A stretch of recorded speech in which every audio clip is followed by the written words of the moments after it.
Yo, what's good, Grateful family? Welcome in. Welcome back to the Grateful Gab Sports Huddle. I got a little bit behind today. It's been a hectic week, wrapping up finals, and things of that nature from my last week of my first semester in college.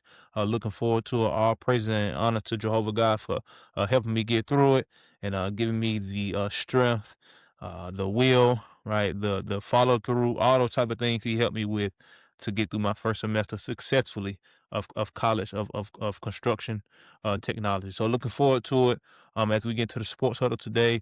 Got the daily verse coming here shortly. Today's episode is being brought to you by Sugarcane Sweet Shop. Proudly appreciate my sponsor, and let's get into it. Daily verse for the day of December 11th, 2025, derives from the book of Psalm, chapter 25, verse 14, and it states as follows. Close friendship with Jehovah belongs to those who fear him, and he makes his covenant known to them. Amen. And again, that's from the book of Psalm, chapter 25, verse 14. So, as it stated there, right, Jehovah is a close friend. He's a friend that sticks close to us through and through. And to be able to fear him, to understand him, to love him, to know him, that was going to move you to do the things he asked you to do, so that your friendship can stay intact. So, get it done and stick to him. Today's sports huddle rundown is as follows, ladies and gentlemen. I'll be kicking it off in the NFL world with NFL Week 14 recap. Got some things to speak about there. Thursday night football preview tonight. NCAA Top 25 Championship Weekend recap. Right, talking about the events from that. Looking at the college football playoff picture. The college football playoff bracket is officially set. Looking forward to that. NBA season, NCAA men's and women's Top 25 basketball, and the National Hockey League. So let's get right into it, ladies and gentlemen. NFL Week 14 recap was some up and down games. Some things I spoke about that will most likely happen earlier in the daytime games. Right, we had a huge NFC South matchup, right? I spoke about the Saints and Buccaneers. Buccaneers looking to clinch the South. Panthers looking to clinch the South. Saints defeated the Panthers 24-20, right? We had the Jets fall to the Dolphins with a dominating fashion, 34-20, 34-10. The Steelers took the Steelers took lead in the AFC North with a win over the Ravens, 27-22. The Jaguars defeated the Colts 36-19. With some not some upsetting news, some unfortunate news from the Indianapolis Colts franchise. Quarterback one, Daniel Jones, has a torn Achilles, so he's most likely out for the remainder of the season. And ironically and funnily, the Indianapolis Colts brought back 44-year-old Philip Rivers to be their quarterback. And I don't know, I guess he's going to be QB1 because Richardson, he's on IR still, and I guess they had no other quarterback to fill that role, a Cam Newton, a Colin Kaepernick, right? So many other quarterbacks that are way younger than Philip Rivers and might give them an opportunity to win football games, right? So I guess they don't want to win. The Titans and Browns battled it out in Cleveland. The Titans defeated the Browns 31-29, but Shedeur Sanders did outplay Cam Ward. Cam Ward went 14 for 28 for 117 yards, 2 touchdowns, and 1 interception. Shedeur Sanders went 23 for 42, 364 yards, 3 touchdowns, and 1 interception. And Shedeur Sanders has went on to make Browns history. The Browns got it, man. QB1 will be Shedeur Sanders going forward. I'm claiming it now. He's been working that way to do it. And coaching staff, head coach of the Browns, please stop putting his man in position to lose games, right? He's doing all he can for this team. Let him finish the game the way the games are supposed to be finished. Stop bringing in these dumb packages and stop not trusting this kid. This young man has been playing lights out, right? You see he's gotten better and better over the course of his game since he become QB1, right? The Browns game, the first game he was the starter, right? He won his first NFL game, right? Then the 49ers game, they did get beat up and whooped on, right? But still had a pretty solid game, right? He didn't have any turnovers. He went 16 for 25, 149 yards, 1 touchdown, right? Then the Titans game again. I just talked about that performance, right? Huge performance from this young kid. 364 yards. Uh, over half of his attempts he completed, right? And 3 touchdowns and 1 interception. Right, put the team on their back, and he had a rush touchdown. So this kid is playing lights out right now, and he's growing more comfortable and confident in his ability and what he's capable of, and knowing that he's a winner. And that's the mentality he's bringing to Cleveland. So they might just go and label this guy as QB1. Yeah, oh boy, he's a good quarterback to have behind him. But Shedeur Sanders is the guy. The team is fighting for him.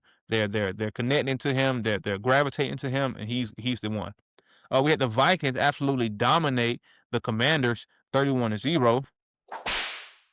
Also in that game, quarterback Jaden Daniels, he was injured again as well. He will not be playing the next game with an elbow injury. So he's just been having a whole beat up sophomore campaign. Hopefully he can be able to get healthier this offseason and really, pinpoint his health and focus on being available for his team. Because without him, they really have no chance to be successful, in my opinion. And it shows obviously with their record. Also, we had the Seahawks dominate the Falcons 37-9. We had the Broncos defeat the Raiders 24-17. The Packers defeated the Bears in a late game mishap by Caleb Williams to fall to the Packers, 28-21. The Rams absolutely dominated the Cardinals 45-17. The Texans defeated the Chiefs 20-10, and the Philadelphia Eagles.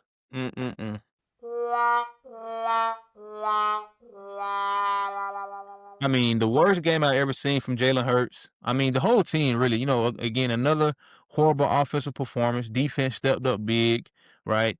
Couldn't get it done. Offense couldn't get it done, right? We turned the ball over in the red zone multiple times. We had a turnover on one play.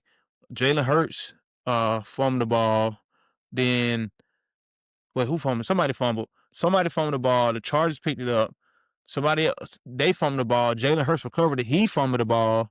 I mean, it was a lot going on. Then the drive at the end of the game, Jalen Hurts forcing the ball. He had 4 turnovers. He had 5 turnovers. He had a fumble and 4 interceptions. No touchdowns. This is the worst game I ever seen from Jalen Hurts.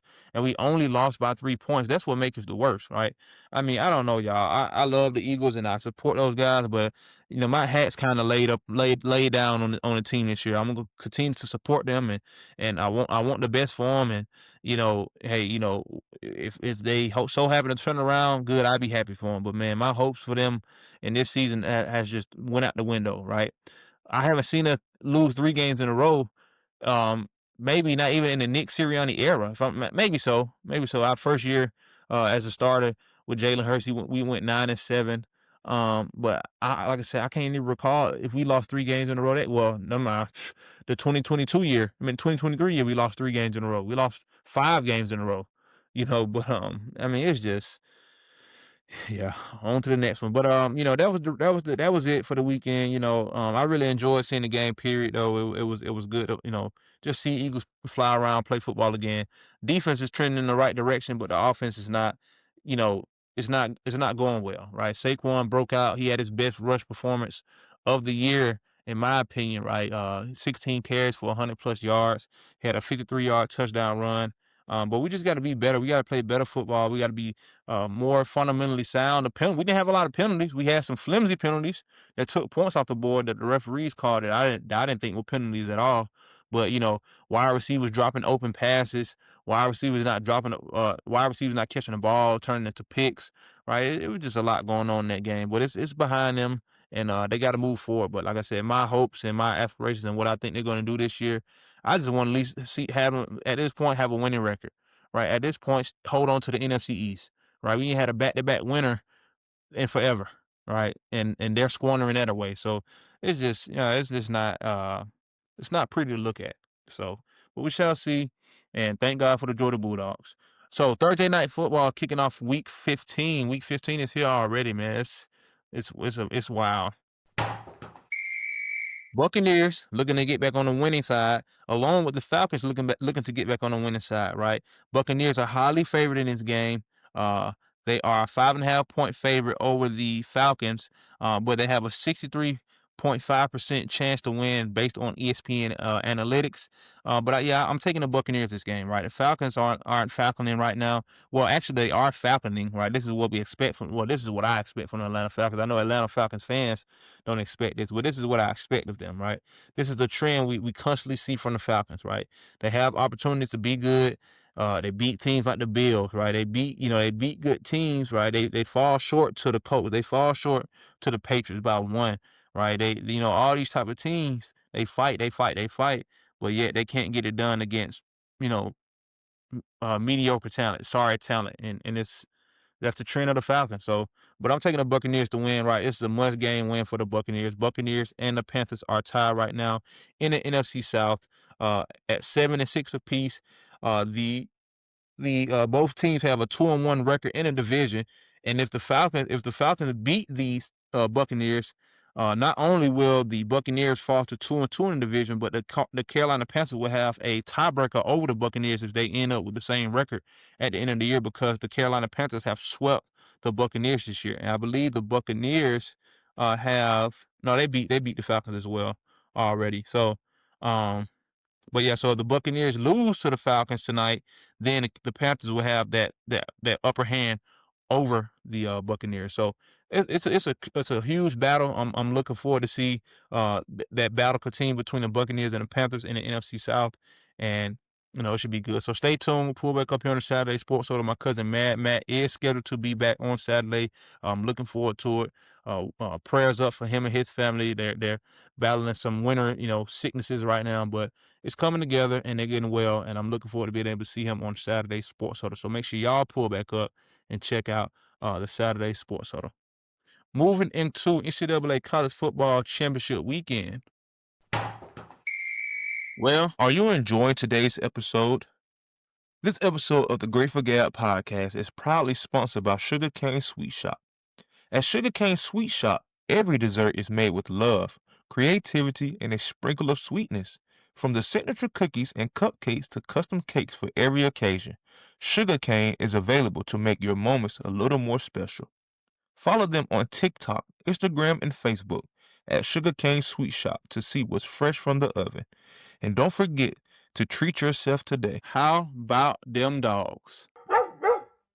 What I tell y'all, man, what I tell you, back-to-back SEC champions. This team has constantly gotten better, right? We absolutely dominated the Crimson Tide, past the sticks. I love seeing it. First time we ever beaten them in the Kirby Smart era in the Mercedes-Benz Stadium. Go Dogs. Right. Not only did we beat them, we absolutely whooped on them. Give me that. Give me my money. Give it to me. Yes, sir. 21-point domination, 28-7 final score for the back-to-back SEC champions, right? Our first back-to-back under Kirby Smart in the SEC champion, right? We got back-to-back natties. Now we got back-to-back SEC championships on the Coach Smart.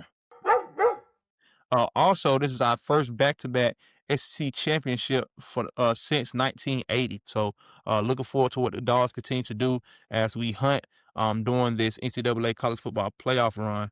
So, more games from last weekend's college football playoffs championship. We had number 2 Indiana defeat number 1 Ohio State 13-10. I really don't think Ohio State is as good as advertised. Right? Again, I spoke about Indiana's ability to you know, uh, overcome adversity, right? They had a much tougher schedule. They had much tougher opponents than the Ohio States did, right? And it showed in that game. Ohio State kicker wasn't able to come in clutch at the end of game. He hasn't had too many opportunities like that where he had to kick field goals, to tie the game or win the game. He missed a 29-yarder or something like that, right? Shorter than a extra point, and he missed it, right? So this is it just shows right here in the in the it shows in the performance that Ohio State had, coming off a 3-point loss, only scoring 10 points. Yeah, granted, Indiana has a good defense, right? But when you play a team like Georgia or these type of teams, you're gonna have to score way more than 10 points, or you're gonna get done just like Alabama did, right? And that's what I'm expecting us to do anyway. The Bulldogs are trending upwards right now, right? We got that dog in us, and ain't no stopping. Number 4 BYU, and excuse me, number 4 Texas Tech absolutely dominated BYU 34-7. And we had unranked Duke with the upset over number 17 Virginia. Let me find my button. 27-20. So college football playoff bracket is set, ladies and gentlemen. I'm super excited. Some surprises for me in the college football playoff. First of all, how did Duke not make the college football playoff? They were the ACC champion. Whatever. Another surprise of team that did not make the college football playoff, which I know my cousin Mad Matt is happy about. Notre Dame did not make it. We had number 12 James Madison make it. We had number 11 Tulane, which I put them in my bracket. My bracket prediction on last Saturday. I had them in the bracket. Alabama made it, which I was surprised about. We had also number 7 Texas A&M, number 10 Miami, which was a surprise for me for sure. We had number 2 Ohio State. They're in the bracket. Number 3 Georgia, of course, go Dogs. We had number 8 Oklahoma, number 1 Indiana, number 5 Oregon, and number 1. Hold on, yeah. So we got James Madison, Tulane, Miami. We have Alabama, Ole Miss, Oregon, Texas Tech, Georgia, number 7 Texas A&M, number 2 Ohio State, and number 1 Indiana. So those are our 12 teams. So the matchups for the first round of the college football playoff will be as follows. We'll have number 5 Oregon hosting number 12 James Madison on December 20th. So we'll have coverage leading up to the first round of the college football playoffs and all through the college football playoffs. But on Saturday, we'll have a look ahead to give our prediction on who will be the winners of the college football playoffs. Of course, Georgia. Then number 8 Oklahoma, the rematch against number 9 Alabama, the game that really put Oklahoma in the college football playoffs. Because they lost earlier this year to Texas, but that win over Alabama really cemented them to the college football playoffs. So they'll have a rematch on the 19th of December. Number 6 Ole Miss and number 11 Tulane, they will have a rematch from earlier this year as well. Ole Miss absolutely put belt to tail earlier this year when Tulane came to Oxford earlier this year. And then we'll have number 7 Texas A&M and number 10 Miami. Honestly, these two games, the number 8 number 8 Oklahoma, number 9 Alabama, and the number 7 Texas A&M, number 10 Miami games, to me are the most exciting matchups for the first round. Oregon right now is a 21.5 point favorite over JMU. Right, I really would have liked to see a Vanderbilt team right there at number 12. Right, if a number 10 Miami team got there, the competition they lost to and the competition Vanderbilt lost to is not even comparable. Right, Miami lost to SMU. Right, they lost to Louisville. Both games they lost to when they lost to Louisville, they was the number 2 team in the nation. They lost to Louisville at home, and then when they lost to who else they lose to? They lost to SMU on the road, their first true road game out of the state, which I said they were going to lose, and they lost to SMU. Well, I didn't say they were going to lose, but I predicted that that would play a factor for them to lose, which it did, and they lost. But now, when you go and look at Vanderbilt, Vanderbilt lost 2 games as well, but Vanderbilt's opponents were much better than the opponents they lost to. Vanderbilt lost to a ranked Texas team on the road by 3 points. Texas was ranked number 20 at the time, and then Texas lost to Alabama on the road as well. But other than that, come on now, Vanderbilt played SEC opponents and they beat them. Beat a number 10 LSU, beat a top 15 Missouri, right? Beat a top 20 Tennessee. But yet come on now, Miami got to slide in over Vanderbilt. But whatever, of course, it must have been too many SEC teams, and we didn't want to let another SEC team in. Whose fault is that? We can't help that we're good. We're the best conference, but that's neither there nor there. But the college football playoff is set. I'm looking forward to it. We got it done.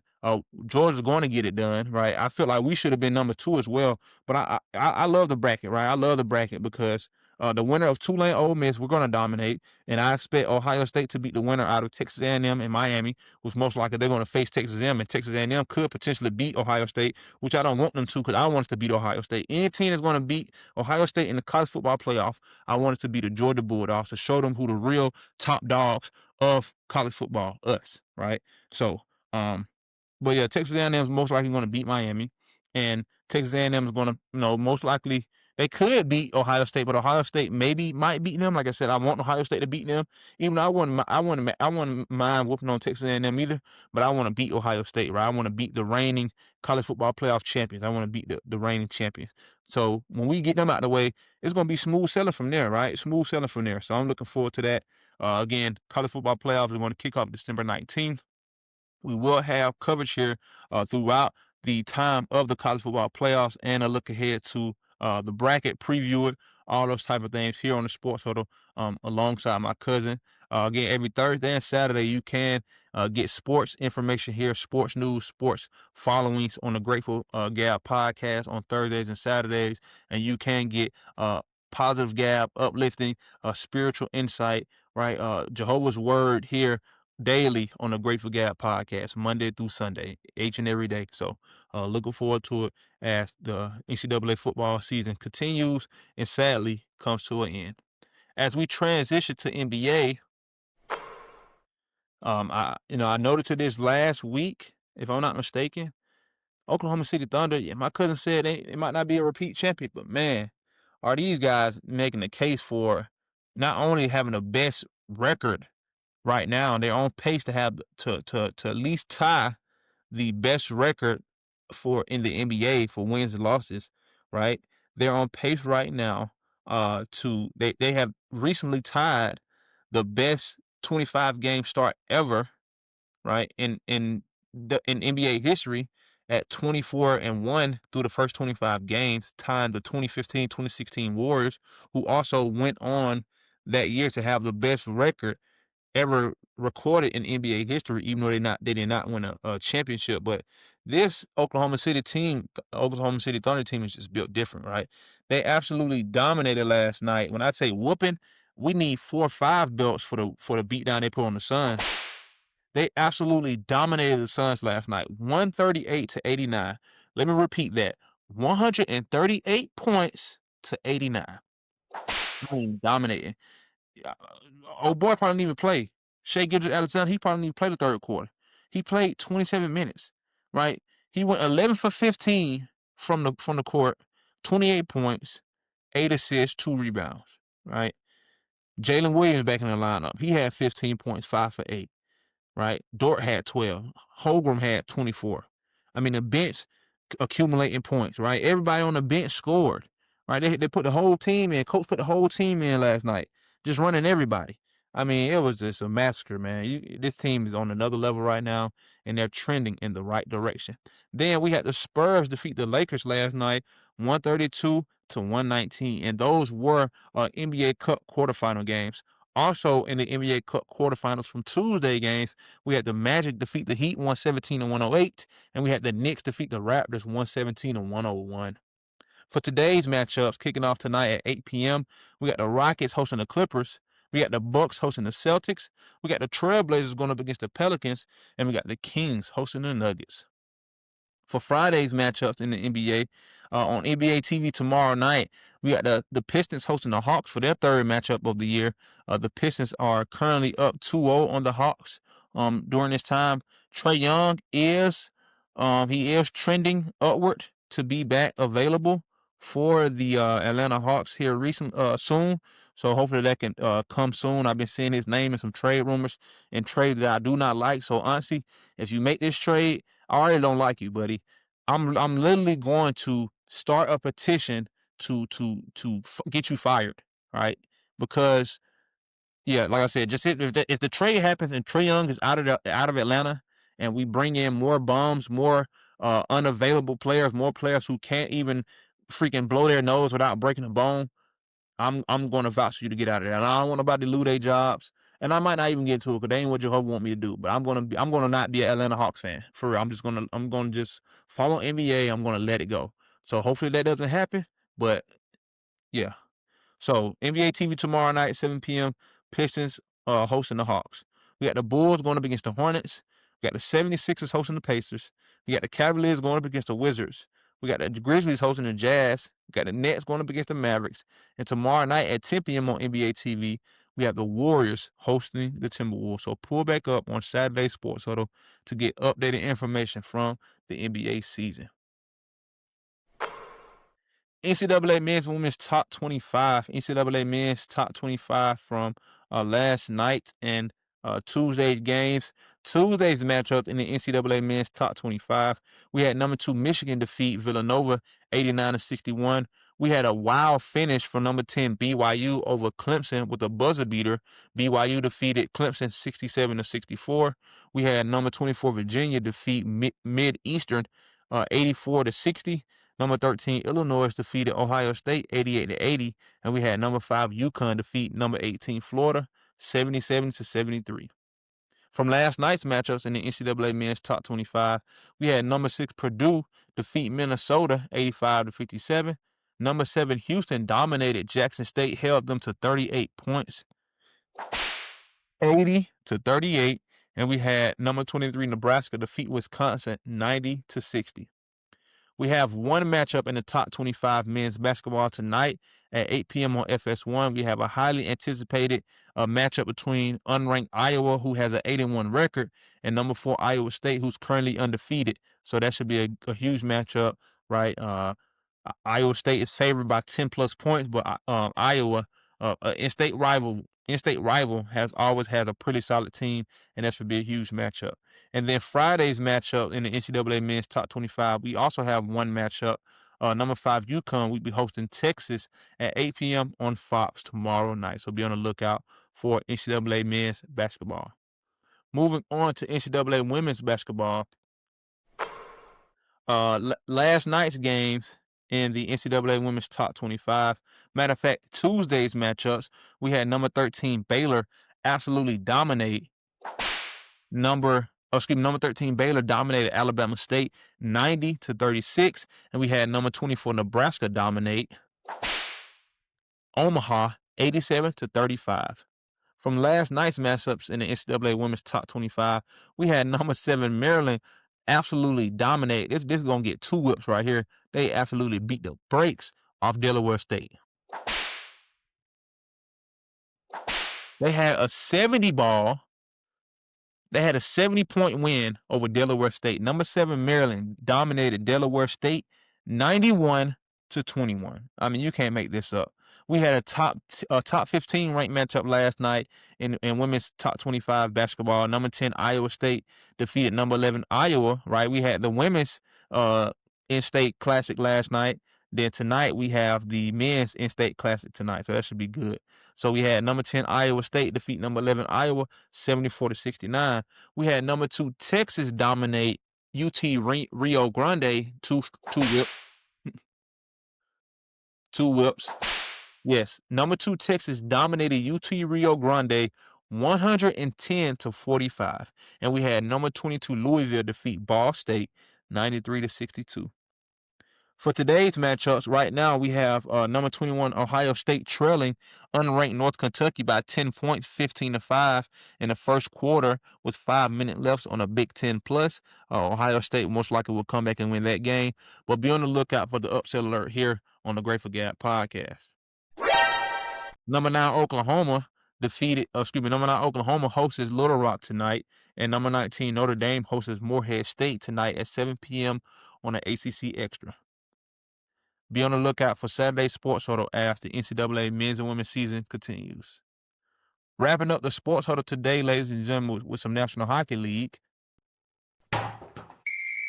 National Hockey League results from this week is as follows. From Tuesday's matchups in the National Hockey League, we had the Lightning defeat the Canadiens 6-1. We had the Devils defeat the Senators 4-3. The Islanders defeated the Golden Knights 5-4. The Flyers defeated the Sharks 4-1. The Ducks defeated the Penguins 4-3. The Hurricanes defeated the Blue Jackets 4-1. The Bruins defeated the Blues 5-2. The Stars defeated the Jets 4-3. The Sabres defeated the Oilers 4-3. And the Predators defeated the Avalanche 4-3. From last night's matchups in the National Hockey League, we had the Blackhawks shut out the Rangers 3-0. We had the Red Wings defeat the Flames 4-3. We had the Panthers defeat the Mammoth 4-3, and we had the Kraken defeat the Kings 3-2.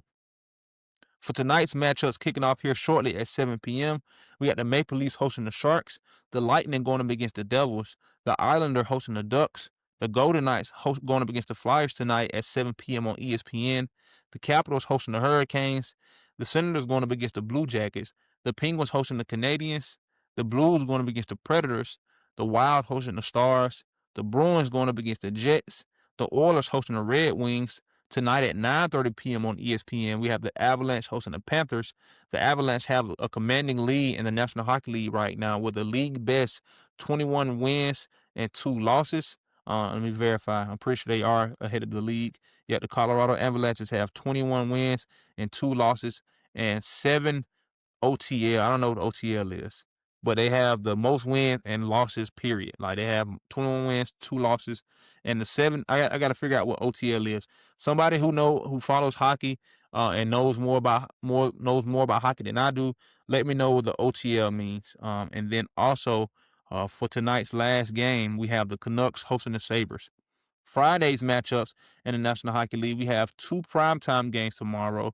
The first game will be on Hulu between the Blues and the Blackhawks, and the second game will be at 9 p.m. on ESPN Plus against the Mammoth and the Kraken. So that's going to do it for the Sports Huddle today, ladies and gentlemen.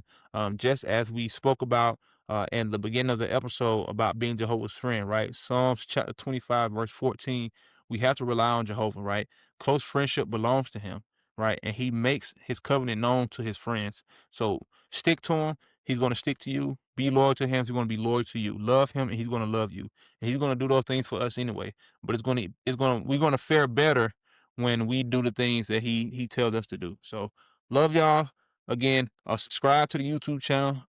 Follow me wherever you get your podcast and information. This is the Grateful Gab podcast. I'm Grateful Dave. Take care of yourselves. Be blessed. And until next time, peace.